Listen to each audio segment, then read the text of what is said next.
कल्पना चावला भारतीय मूल की पहली महिला थी जिन्होंने अंतरिक्ष में कदम रखा। उन्होंने अपने करियर में 2 बार स्पेस मिशन की उड़ान भरी। पहली उड़ान सफल रही, लेकिन दूसरी बार जब उन्होंने कोलंबिया स्पेस शटल पर यात्रा की तो एक अनियोजित घटना ने न केवल शटल को बल्कि उसमें सवार सभी एस्ट्रोनॉट्स को आग के गोले में तब्दील कर दिया। आखिर उस भयानक दिन 1 फरवरी 2003 को कोलंबिया स्पेस शटल के साथ क्या हुआ? क्या नासा को इस दुर्घटना का पूर्वाभास था? कल्पना चावला के जीवन के इस अद्भुत सफर में क्या कुछ खास था जो उन्हें अंतरिक्ष के अद्भुत अनुभव तक ले गया? कल्पना चावला का जन्म 17 मार्च 1962 को हरियाणा के करनाल में हुआ। अपने सपनों की उड़ान भरने की चाह ने उन्हें न केवल भारत बल्कि पूरी दुनिया में पहचान दिलाई। उनके जीवन और उपलब्धियों के बारे में जानने के लिए आइए एक नजर डालते हैं। बचपन से ही आत्मविश्वासी रही कल्पना चावला अपने 4 भाई बहनों में सबसे छोटी थीं। उन्होंने अपनी प्राथमिक शिक्षा टैगोर बाल निकेतन स्कूल से प्राप्त की। 1976 में कल्पना ने पंजाब इंजीनियरिंग कॉलेज से एरोनॉटिकल इंजीनियरिंग में बैचलर डिग्री हासिल की, जहां वे इस क्षेत्र में अकेली लड़की थीं। 1982 में उन्होंने अमेरिका की ओर कदम बढ़ाया और यूनिवर्सिटी ऑफ टेक्सास से एरोस्पेस इंजीनियरिंग में मास्टर डिग्री प्राप्त की। वहीं उनकी मुलाकात जीन पियरे हैरिसन से हुई और 1983 में दोनों ने विवाह कर लिया। 1988 में कल्पना ने यूनिवर्सिटी ऑफ कोलोराडो बोल्डर से एरोस्पेस इंजीनियरिंग में पीएचडी की और उसी वर्ष नासा में अपनी पेशेवर यात्रा की शुरुआत की और दिसंबर 1991 में उन्हें अमेरिकी नागरिकता मिली और दिसंबर 1994 में अंतरिक्ष यात्री के 15वें समूह में शामिल किया गया। नासा ने उनकी क्षमताओं को देखते हुए 1996 में उन्हें पहले स्पेस मिशन के लिए विशेषज्ञ और प्राइम रोबोटिक आर्म ऑपरेटर के रूप में नियुक्त किया। 19 नवंबर 1997 को कोलंबिया स्पेस शटल ने अमेरिका के कैनेडी स्पेस सेंटर से उड़ान भरी, जिसमें कल्पना चावला सहित 6 सदस्य शामिल थे। इस ऐतिहासिक मिशन को STS-57 नाम दिया गया। कल्पना ने इस यात्रा के दौरान अंतरिक्ष में 15 दिन और 16 घंटे बिताए और 5 दिसंबर 1997 को सफलतापूर्वक धरती पर लौटकर वे अंतरिक्ष में जाने वाली भारतीय मूल की पहली महिला बनी।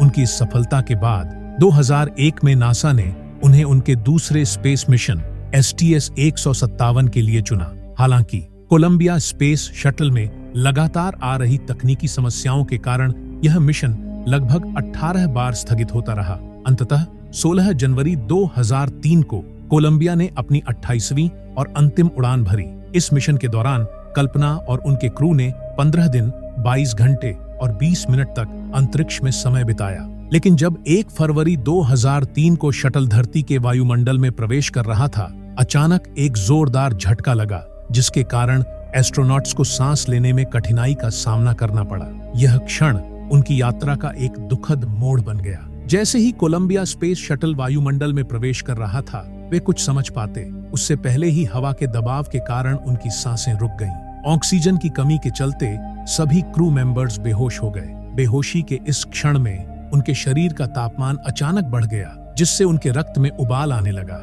इस दर्दनाक स्थिति में शटल में विस्फोट से पहले ही उनकी मृत्यु हो गई। शटल पर नियंत्रण न होने और तेजी से वायुमंडलीय गैसों में प्रवेश करने के कारण कोलंबिया के आंतरिक संरचना पर अत्यधिक दबाव बढ़ने लगा। इसके परिणाम स्वरूप धरती से लगभग 63 किलोमीटर की ऊंचाई पर स्पेस शटल से नारंगी रंग का एक गोला उभरा और शटल धीरे धीरे सफेद धुएं की लकीर में बदल गया।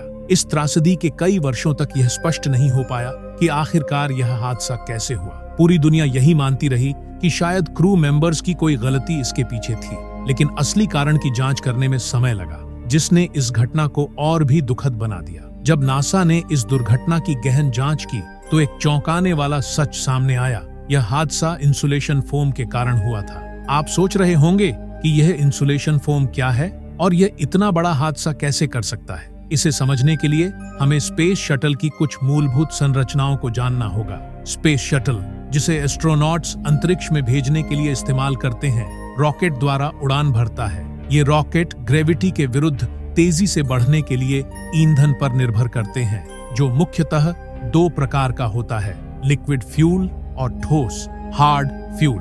लिक्विड फ्यूल में आमतौर पर लिक्विड ऑक्सीजन और लिक्विड हाइड्रोजन शामिल होते हैं, जो बेहद कम तापमान पर तरल रूप में होते हैं। इस कम तापमान को बनाए रखने के लिए फ्यूल टैंक को अंदर और बाहर दोनों तरफ से इंसुलेशन फोम से ढक दिया जाता है, ताकि बाहरी गर्मी ईंधन के अंदर न जा सके। दुर्भाग्यवश इस फोम का एक टुकड़ा उड़ान के दौरान विंग से टूटकर टकरा गया, जिससे गंभीर क्षति हुई। यह छोटी सी घटना अंततः इस भयानक दुर्घटना का कारण बन गई।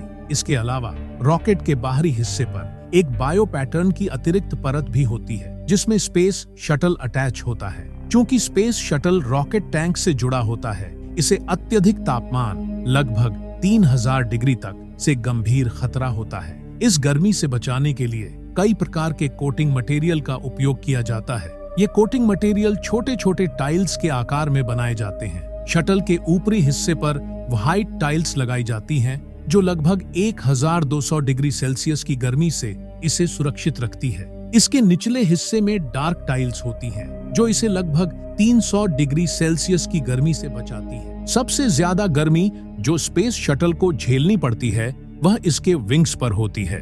इन्हें हीट से बचाने के लिए रेनफॉरेस्ट कार्बन RCC पैनल का उपयोग किया जाता है, जो इसे 3000 डिग्री सेल्सियस के तापमान में भी सुरक्षित रखने में सक्षम होते हैं। इस प्रकार की अत्याधुनिक तकनीकें ही स्पेस शटल को अंतरिक्ष की चुनौतियों का सामना करने में मदद करती हैं। जब स्पेस शटल लॉन्च हो रहा था, तब टैंक से जुड़ा इंसुलेशन फोम का एक टुकड़ा टूटकर शटल के लेफ्ट विंग पर लगे रेनफॉरेस्ट कार्बन पैनल से टकरा गया। इससे विंग में लगभग 10 इंच गहरा छेद हो गया, और किसी ने नहीं सोचा था कि यह छोटा सा फोम का टुकड़ा इतना गंभीर नुकसान पहुंचा देगा। इस क्षति के कारण जब शटल धरती पर वापस आता, तो यह हवा के दबाव को सहन नहीं कर पाता, जिससे भीषण गर्मी इसके अंदर प्रवेश कर जाती और एक भयानक हादसे का कारण बन जाती।